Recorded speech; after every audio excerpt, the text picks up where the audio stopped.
Hello Gemini, Sun, Moon, Rising, and Venus signs. Kamusta kayo? Sana po'y nasa mabuti kayong kalagayan. Welcome back po sa Star Tarot. At kung bago kayo rito, welcome din po kayo. Please subscribe, like, share my videos, and leave me a comment kung nakaresonate kayo. So, first message ni Gemini, we have letting go. Ayan.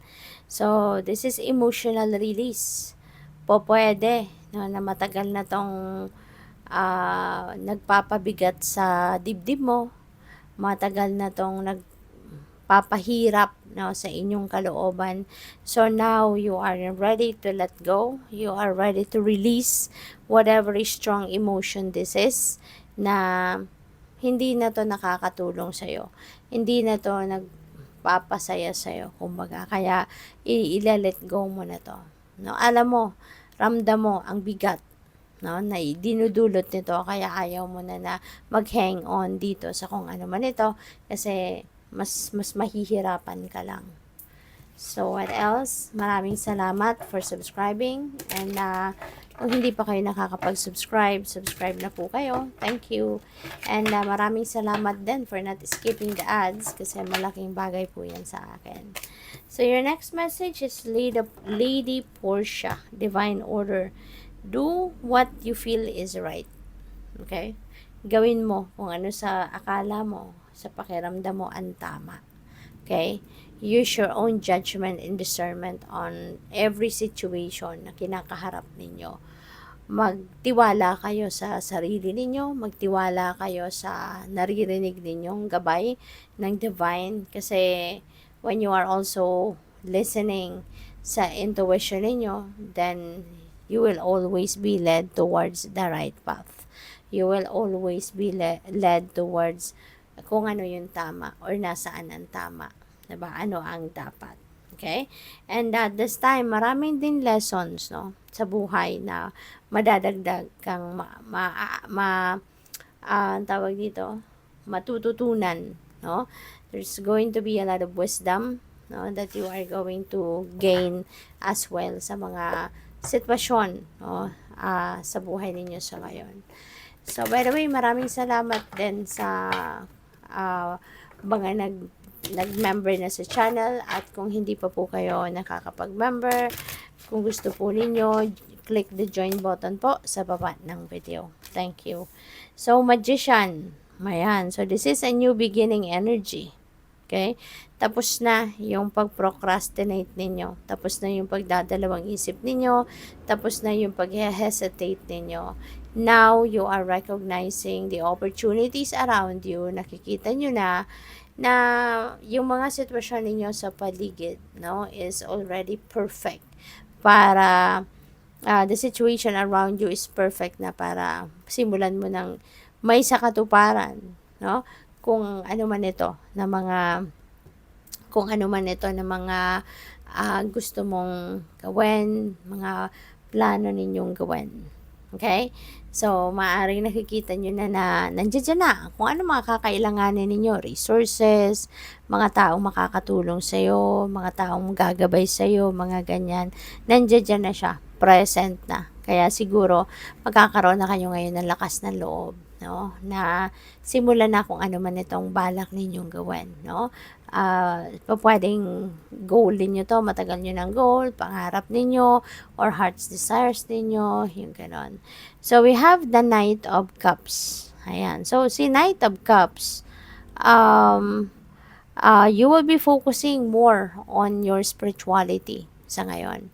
Pwedeng mas mag-focus kayo ngayon sa relationship ninyo with the universe, sa relationship ninyo with the divine.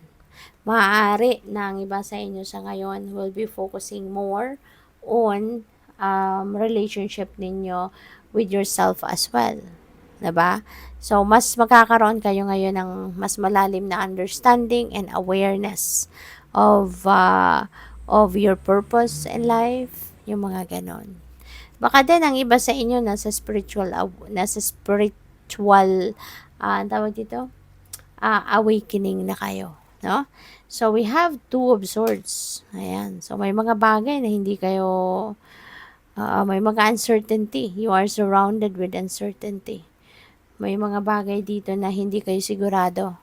Ano ba ang gagawin ko dito? 'Di ba? Anong klaseng desisyon ang gagawin ko?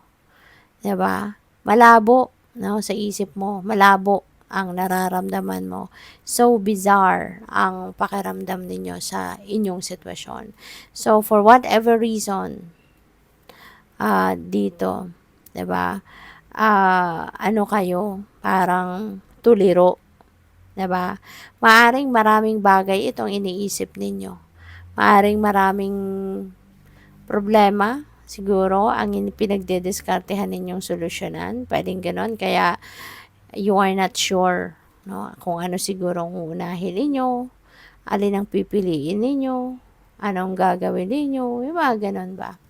So, what else? We have the Three of Wands. Ayan. So, Three of Wands is, there is good fortune energy din dito. There is travel energy. Kaya, po pwede, no, na yung preparation na to is regarding pagta-travel. Baka nagpa-prepare kayo, nag-aayos kayo ng mga gagamitin ninyo, dadalhin ninyo, mga damit, documents, kung ano pa, pasalubong, di ba? Depende sa kung saan kayo pupunta. Kaya maaring yun ang mga pinagkakaabalahan mo. Maaring yun ang pinaprepare mo. Pwedeng naglilista ka ngayon, what are the things na gagawin mo doon, no? Or in preparation, while you are still here, 'di ba? Ano ang isasama mo sa luggage mo? Yung mga ganun, no? So siguro that is what you are preparing for. So what else? We have Two of Wands. Ayan, magkakaroon na ng progress. 'Di ba? Yung mga pinaplano mo, magkakaroon na ngayon ng progress. Maybe you are ready to implement kung ano man ang mga plano mo. Since we have Three of Wands, si Three of Wands din kasi implementation stage din ito ng kung anong pinagplanuhan ninyo dito sa Two of Wands. 'Di ba? Whatever that is, na plinano ninyo, whether that is related to adventure, related to travel, related to business, expansion, study, or whatever, you are making progress na. Maaring handang-handa ka na talaga. Kaya, kumbaga, hinihintay mo na lang siguro ngayon ng divine timing, go signal, no? Naghihintay ka na lang dito ng green light and you are ready to implement kung ano man yung plinano mo. So, we have Nine of Wands, determination. Okay? Ito yung kailangan din ninyo. Be determined, no, na abutin kung ano man ang goal ninyo. Regardless, 'di ba? Kung ano man ang klaseng journey na pinagdadaanan ninyo, anuhin ninyo, akapin ninyo, no, yung inyong determinasyon. Kasi hindi ka dadalhin ng divine sa isang path or sa isang sitwasyon kung hindi yan meant for you, kung hindi yan para sa'yo. Kaya, let's say for example, nakakaranas kayo ng difficulty, 'di ba? And then, wag kayong susuko. That's not the end of everything. Kasi normal naman, sa bawat journey sa buhay natin, there is no perfect journey in life. Yun ang lagi nating tatandaan. Kaya dapat lagi tayong handa na at some point sa buhay natin, magkakaroon tayo ng life hiccups, makaka-experience tayo ng obstacle, makakasalubong talaga tayo ng problema. Kasi parte yun ng journey natin. Alright? Kaya, be determined, diba? Continue to persevere, continue to work hard, regardless kung merong mga obstacle, hanapin ninyo agad ang solusyon, no? Hanapin nyo agad ang way out from that, obstacle. Kasi meron at merong solusyon naman ang lahat ng problema. There is always a way out to the obstacles. Kaya, yun na lang ang hanapin ninyo.